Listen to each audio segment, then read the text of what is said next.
The rivalry between Alex Pereira and Chimaev just took another turn. Chimaev, who has been calling out Pereira for years, recently claimed he could beat Alex Pereira and Glover Teixeira together, taking shots not only at Poatan but also at his longtime coach and mentor. Now, Poatan and Glover have fired back in his own way, by accepting Chimaev's challenge but not inside the octagon. Instead, Pereira offered to face Borz in a Brazilian Jiu-Jitsu match, promising to donate all proceeds to charity. Pereira shared a video on Instagram with the caption, "What's up, Chimaev? You going to accept the challenge?" What's up, coach? You training for Chimaev? Oh, porra. Chimaev, you gotta fight Poatan, bro. Huh? You know, he's like, first of all, he needs to get there. We need Jon Jones. We want Jon Jones. Big name. But Chimaev fight that guy there. If he fights that guy, I'll bet my house on it.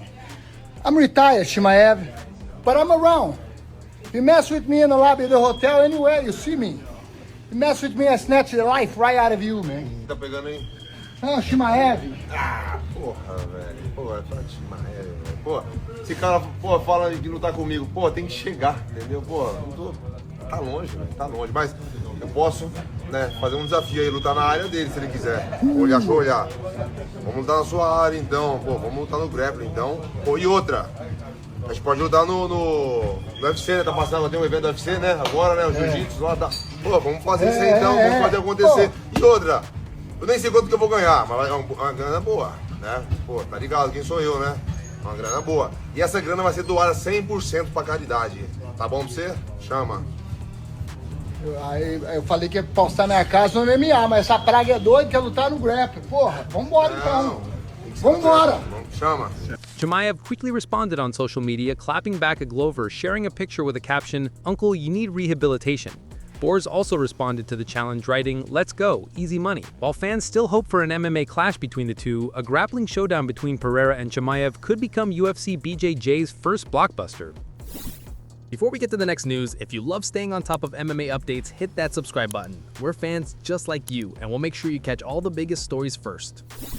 During a recent outburst, Rousey mocked Rogan's martial arts background and claimed the longtime UFC commentator wasn't a true expert when it came to understanding elite-level competition. The comments quickly went viral, reigniting debate among fans about Rogan's role and expertise in MMA. In his response, Rogan took the high road, expressing no bitterness towards Rousey and even praising her accomplishments. She's a legend.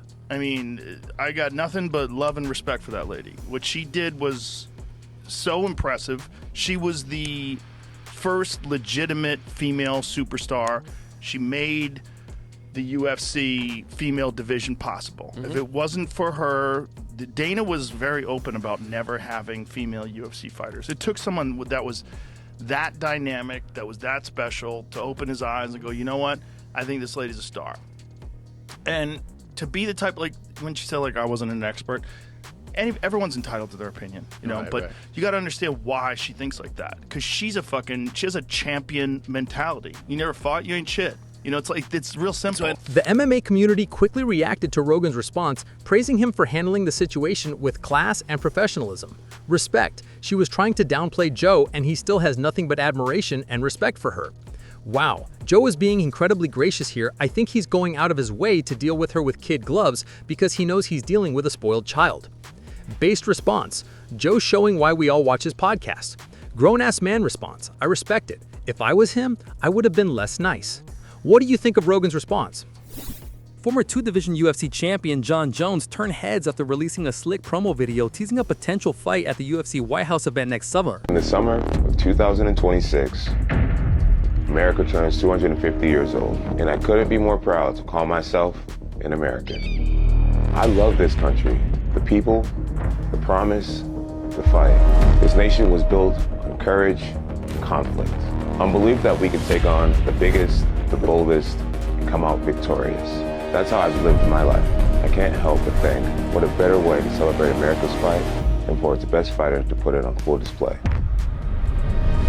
To remind the world who we are, not just a country of words, but of warriors. Maybe somewhere iconic, or maybe on a certain someone's lawn. All I know is I'm fueled up, fired up, and ready. God bless the United States of America, and God bless the fighters who carry its spirit. The MMA community had a lot to say about the clip, and reactions were split. Many fans and analysts praised Jones' promo skills and the sheer excitement of a potential comeback, saying, "The GOAT at the White House as the main is the only choice. Jon Jones versus Poatan at the White House is inevitable. Dana, please make it happen already. Let my GOAT in the doors." Others were more critical, accusing Jones of overhyping himself after a long period away from the octagon and avoiding past challengers. Man's making video promos begging to rekindle that relationship with Dana. "It's over, Jon. You ducked your chance." My man saw Tom look rusty and said, "Yeah, I'm back in the pool." He suddenly wants to fight now after ducking Tommy for over a year. Clown. What do you think? Is Jon Jones' White House fight a must-watch or just hype? Ahead of UFC 322, Islam Makhachev addressed the talk surrounding Jack Della Maddalena's recent work with wrestling expert Craig Jones and other coaches, including Alexander Volkanovski. When Daniel Cormier asked Islam about the improvements in Jack's wrestling, the former lightweight champion didn't hold back. Let's make this Craig one fight, MMA fight. Like, he helped me to improve something. It's not working like this. When you bring someone for one camp or for two camps, I just give you a good example. I told yesterday, what about Khamzat fighting with Duplessis?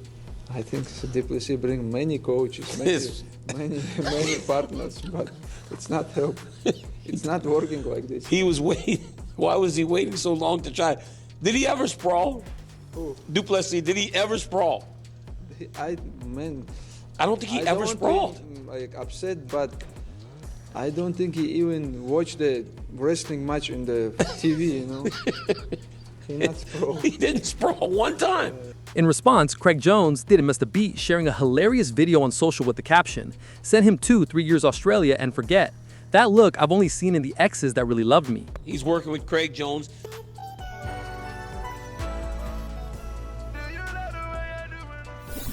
Daniel Cormier revealed he actually sent a group of young fighters to Dagestan to train under Islam Makhachev's guidance after Islam's famous quote, "Send him 2-3 years to Dagestan and forget."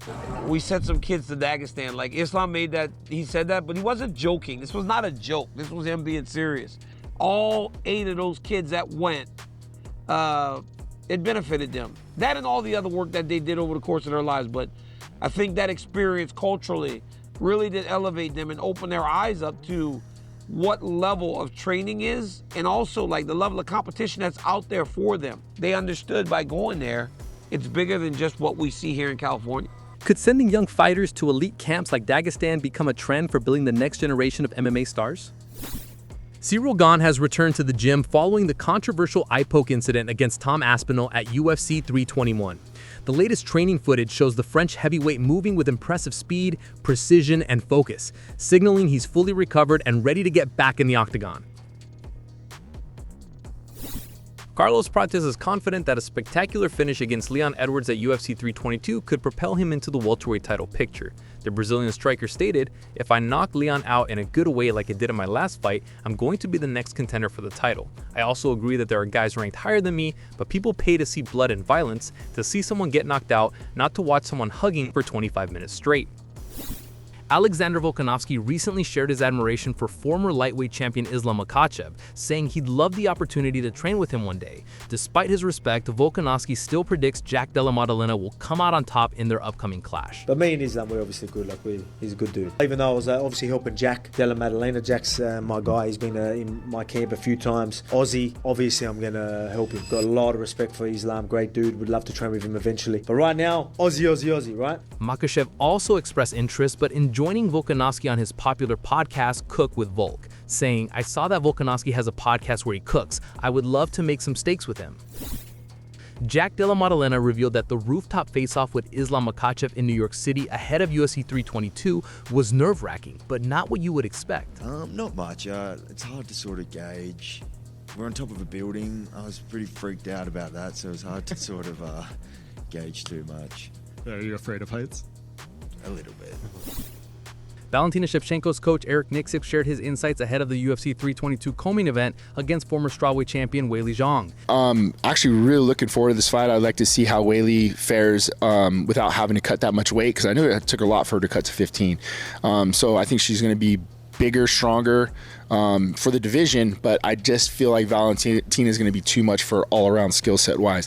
I see Valentina actually utilizing a lot more wrestling in this fight, being able to take Weili down and control her. That's kind of how I see the fight going and playing out in my head. Will Valentina's wrestling be the deciding factor against Zhang at UFC 322? Rising star Muhammad Mokaev has addressed his recent release from the UFC, making it clear he doesn't hold any grudges. The talented prospect acknowledged the organization's business decision, stating, "They wish me a lot. Congratulations, very good of them. It shows that we still have good relationship between me and the CEO of UFC and the matchmakers, and doesn't mean anything. I don't want to rush with any decisions, and they've been cool. They're businessmen at the first. They didn't cut me while I'm on the contract. They just didn't renew my contract. They don't owe me anything. It's their organization. It's like you're coming to somebody's house, they let you stay for like 7 nights, and one day they didn't give you nice food, and you go out and start talking bad about them. But it's similar to me. I had 7 fights, big platform in the world. They put my name out there. So I'm thankful still what they have done. They don't owe me anything. They just didn't renew my contract. It's not the best time for their business, and everything in this life you can change. And I'm changing my style, and they're gonna like me even more now. do you think we could see Mokaev in the UFC again? That wraps up the biggest stories in the world of MMA. Which one caught your attention the most? Let us know in the comments below. If you want to catch the latest news, hit that subscribe button and join the channel. Thanks for watching, and we'll see you in the next one.